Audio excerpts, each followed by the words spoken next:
मङ्सिर महिनाको आगमनसँगै काठमाडौँ उपत्यकाको दक्षिण पश्चिम भेगमा एउटा सांस्कृतिक चहलपहल सुरु हुन्छ जुन 7 गाउँको जात्राको रूपमा प्रख्यात छ।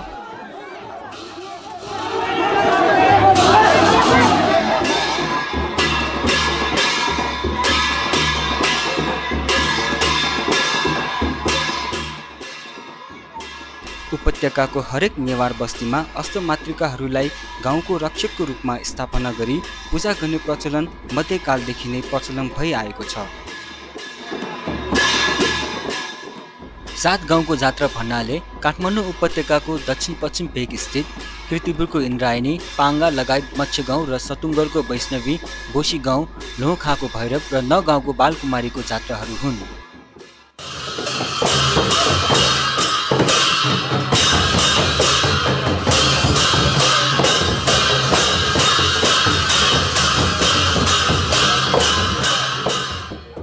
यही 7 गाउँ जात्राको थालनी 9 गाउँको बालकुमारी जात्राबाट हुन्छ। मङ्सिर शुक्ल अष्टमीको दिन मुख्य जात्राको रूपमा मनाइने यो जात्राको विधिवत सुरुवात भने मङ्सिर शुक्ल पञ्चमी अर्थात् नितङ्का दिन भेलिठो अर्थात् एक प्रकारको जाँड बनाउने कार्यबाट हुन्छ।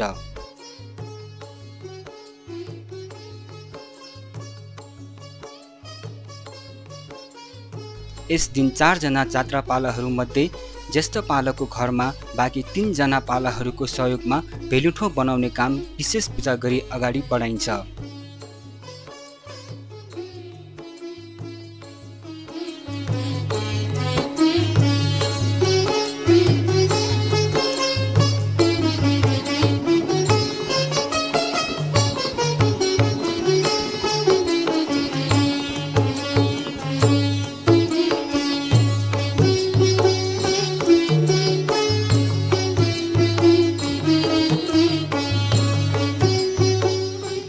भेलुठो बनाउने काम सम्पन्न भएपछि भेलुठो बनाउने काममा जुटेका महिलाहरू समयपछि खान्छन्।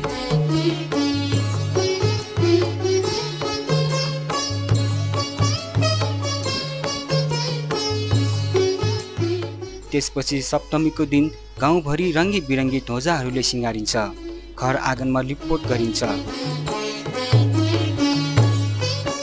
घर घरमा तखा अर्थात् थलथले पकाइन्छ र हर्ष उल्लासका साथ छेलागु अर्थात् जात्राको पूर्व सन्ध्या भोज मनाइन्छ।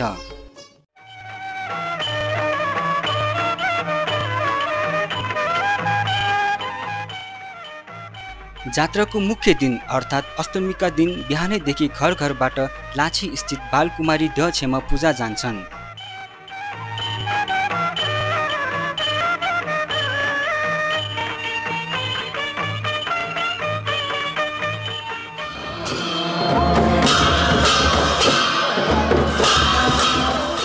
त्यही दिन साँझ दक्षमा रहेको बालकुमारीलाई खटमा राखी विभिन्न बाजागाजा सहित 9 गाउँको देवल स्थित बालकुमारीको मन्दिर पिङ्गमा लगिन्छ।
विशेष तरिकाले सिँगारेका खट पिङ्गमा पुगेपछि बालकुमारीको मूर्तिलाई मन्दिरको गर्भगृहमा स्थापना गरिन्छ। त्यसपछि विभिन्न बाजासहित जात्रापालको घरबाट पूजा ल्याइन्छ।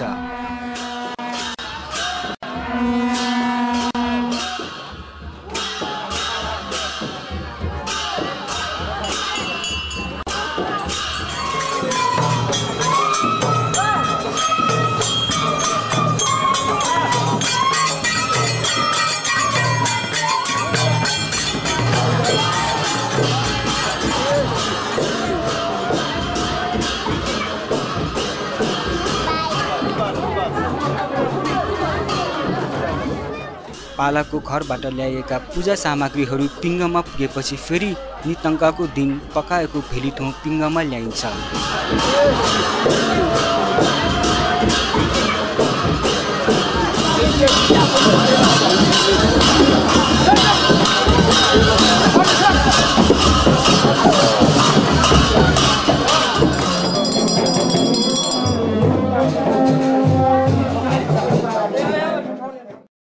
यता बालकुमारीको पूजा अगाडि बढाइन्छ।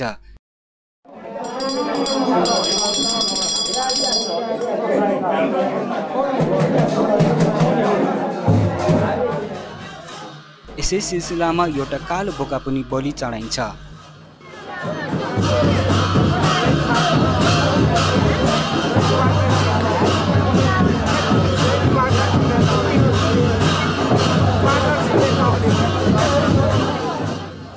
बालकुमारीको पूजा सकेपछि जात्राको मुख्य आकर्षण अर्थात् धाल्चा खाएको प्रक्रिया अगाडि सुरु हुन्छ।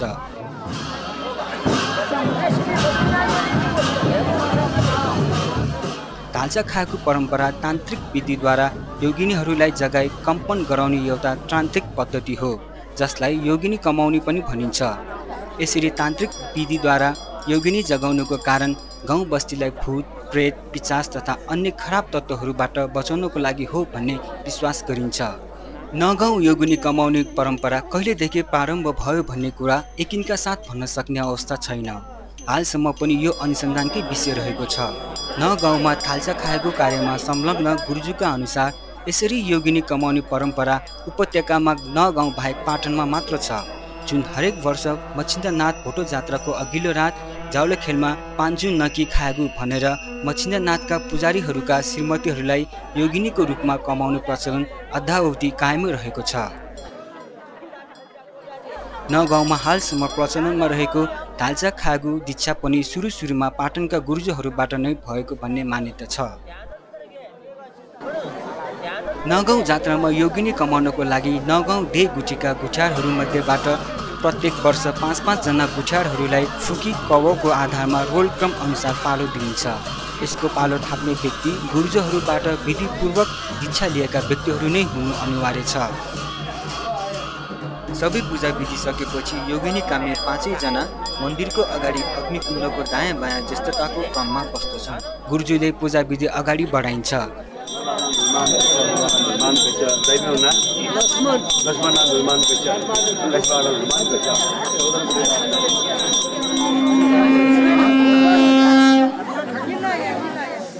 त्यसपछि गुरुजीले योगिनी काम्ने 5 जनालाई सेतो कपडाले टाउकोमा बेताली बाँधिन्छ। टीका लगाई अक्षता आदिले पूजा गरी फूल लगायत लावाको मालाहरू लगाइदिन्छ।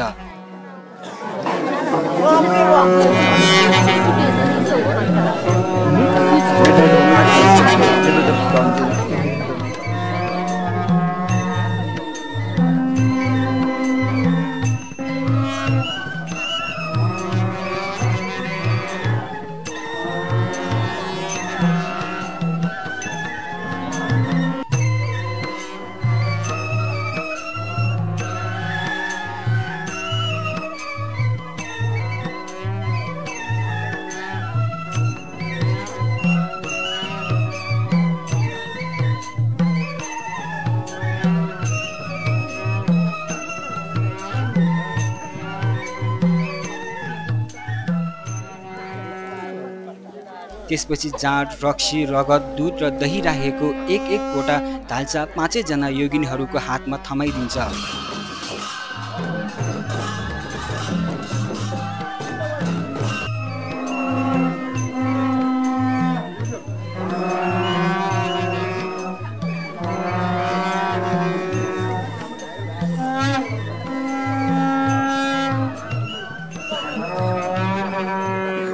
त्यसपछि बालकुमारको मूर्तिदेखि जोडेर ल्याइएको पशुका अर्थात् पञ्चरङ्गी धागोले 5 जना योगिनीहरूको धाल्चा समाइराखेको हातहरूमा बेरिदिन्छ।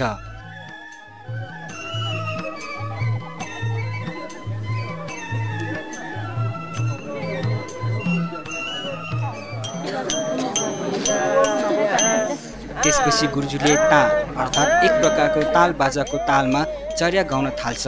उता कहाँ बाजा बजाउनु सुरु गर्छ भने अर्कोतिर न्याखी बाजा बजाउन थाल्छ। यता चर्याको सुरमा थाल्चा समाइरहेका हातहरू बिस्तारै काम्न थाल्छन्। बिस्तारै योगिनीहरूको हातहरू काम्ने गति तीव्र हुँदै जान्छ। एक समयमा आएर थाल्चाभित्र रहेका तरल पदार्थहरू बाहिर निस्किने गरी थाल्चाहरू उच्च गतिमा काम्न थाल्छ।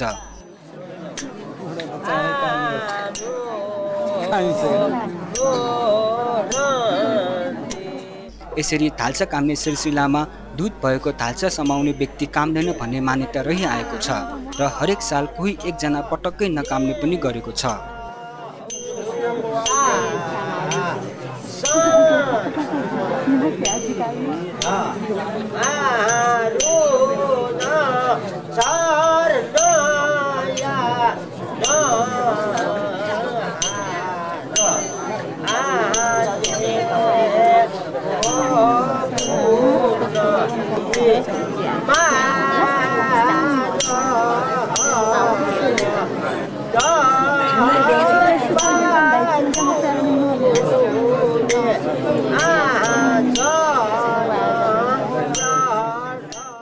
थाल्चा कमाउने काम झन्डै 15 देखि 20 मिनेटसम्म कायम रहन्छ। गुरुजीले चर्या गाउन सकेपछि ती थाल्चाहरूलाई विधिपूर्वक पूजा गरी गुरुजीले खोस्ने गरिन्छ। यसरी योगिनी कमाउने सिलसिलामा कहिलेकाहीँ जात्रा हेर्न आइरहेका एकाग्र भएका दीक्षितहरू पनि चर्याको सुरमा काम्ने गरेको पाइन्छ। यसरी हेर्न आएका दीक्षित व्यक्तिहरू कामेको खण्डमा गुरुजीले योगिनीहरूको थाल्चा खोस्नु अगाडि दर्शकको रूपमा रहेर कामेको व्यक्तिलाई पहिले पूजा गरी रोक्ने गरिन्छ। यसरी थाल्चा खोस्दा योगिनीहरू निन्दाबाट बिउजे जस्तै झसङ्ग हुने गर्दछ।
योगिनी कमाउने सम्पूर्ण प्रक्रिया पूरा हुँदा भोलिपल्ट बिहानको 3-4 बजिसकेको हुन्छ। योगिनी कमाउने प्रक्रिया सकेपछि योगिनीहरू लगायत पालागुठीहरू गुठी नाइके र गुरुजीलाई चतामरी अर्थात् पानी रोटी र समयपछि प्रसादको रूपमा बाँडिन्छ। साथै दर्शकहरूलाई पनि चतामरी र समयपछि प्रसादको रूपमा बाँड्छ र योगिनी कमाउने अर्थात् थाल्चा खाएको जात्राको सम्पूर्ण कार्य सम्पन्न हुन्छ।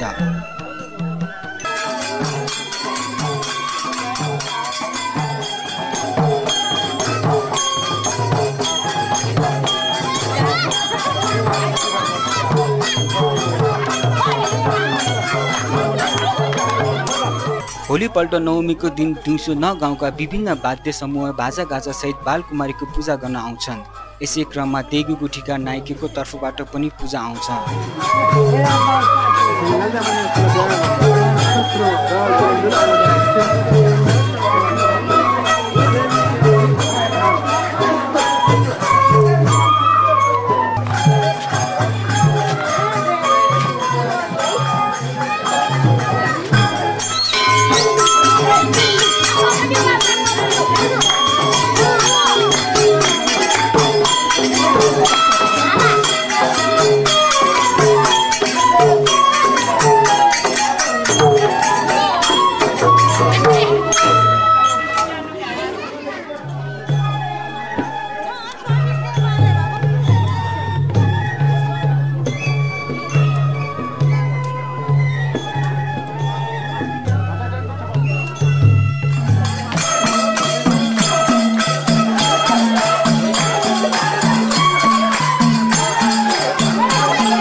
यसै दिन साँझ बालकुमारीको मूर्तिलाई अघिल्लो दिन जस्तै खटमा राखेर बाजागाजा सहित दक्षिणका लागि चलान गरिन्छ।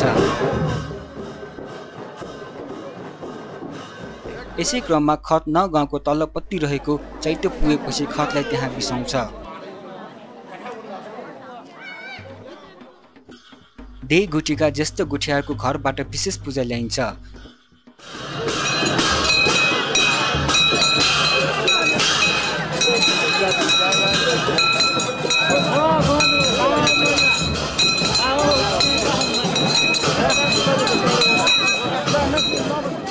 ज्येष्ठ गुठियार जोडीले बालकुमारीलाई विधिपूर्वक पूजा सकेपछि बालकुमारीलाई ज्येष्ठ गुठियार जोडीको अगुवाईमा चोखो कपडा ओछ्याएर बालकुमारीलाई दक्षमा भित्राइन्छ।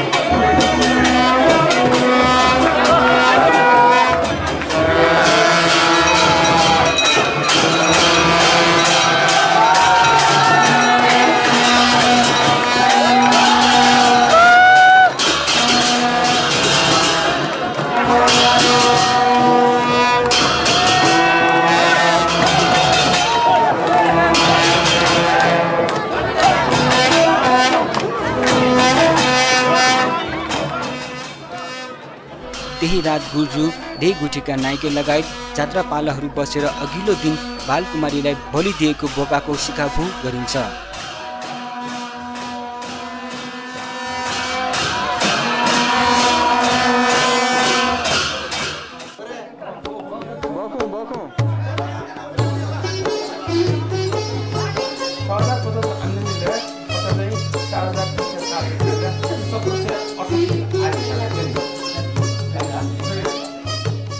दशमीका दिन नगाउँ देही गुठीका सबै गुठियारहरू दक्षको चपामा भेला हुन्छन्।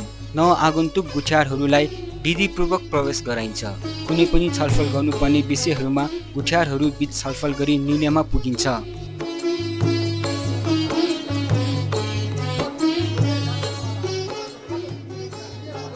गुठीको वार्षिक आयव्ययको हिसाब सुनाइन्छ र अन्त्यमा सबै गुठियारहरूलाई जात्राको दिन बलि चढाएको बोकाको मासु सहित छोला, चटामडी र समयबजी लगायत भेलिठो प्रसादको रूपमा बाँडिन्छ। त्यसपछि आगामी वर्षको जात्रापालाहरूलाई पाभो र गुठीको भाँडाकुँडा हस्तान्तरण गरिन्छ। यसरी नगाउँको जात्राको सम्पूर्ण विधि सम्पन्न हुन्छ।